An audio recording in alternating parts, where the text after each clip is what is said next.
Hi అండి. ఈరోజు కొత్తిమీర పచ్చడి ఎలా చేసుకోవాలో చూసుకుందాం. ముందుగా పెద్ద సైజు 4 టమాటాలను తీసుకోవాలి.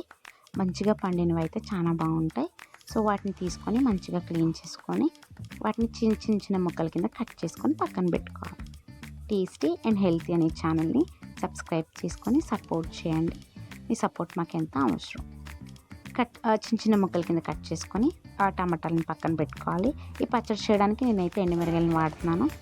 సో మీ కారం ఎంత కావాలో దానికి తగ్గట్టు ఎండుమిరగాయలు తీసుకొని మంచిగా క్లీన్ చేసుకొని చిన్న ముక్కల కింద కట్ చేసుకొని పక్కన పెట్టుకోండి.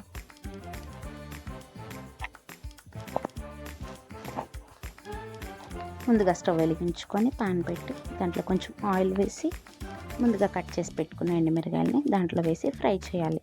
లో ఫ్లేమ్లో 2 మినిట్స్ ఫ్రై చేసుకోండి. హై ఫ్లేమ్లో పెడితే మాడిపోతాయి కాబట్టి లో ఫ్లేమ్లో జస్ట్ 2 మినిట్స్ ఫ్రై చేసుకొని వాటిని అన్నీ తీసుకొని మిక్సీ జార్లో ట్రాన్స్ఫర్ చేసుకోవాలి.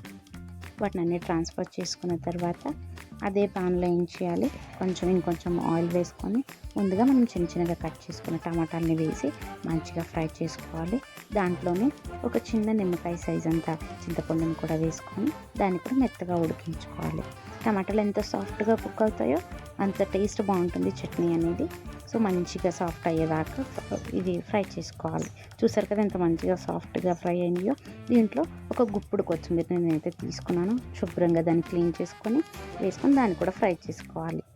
అది మంచిగా ఫ్రై అవుతుండగా దీంట్లో వెల్లుల్లిపాయలు, జీలకర్ర, తర్వాత రుచికి తగ్గంత ఉప్పు వేసుకొని దాన్ని కూడా ఫ్రై చేసుకోవాలి. ఎండుమిరగాయలని ఫస్ట్ గ్రైండ్ చేసేసుకొని తర్వాత దాంట్లో ఈ కొత్తిమీర టమాటా మిశ్రమాన్ని వేసుకొని దాన్ని కూడా మంచిగా ఫైన్గా గ్రైండ్ చేసుకోవాలి.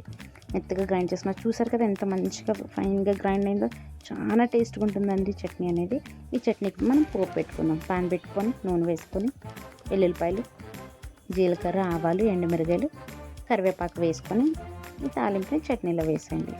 చూసారు కదా ఎంతో టేస్టీ అయిన కొత్తిమీర పచ్చడి రెడీ. Please subscribe.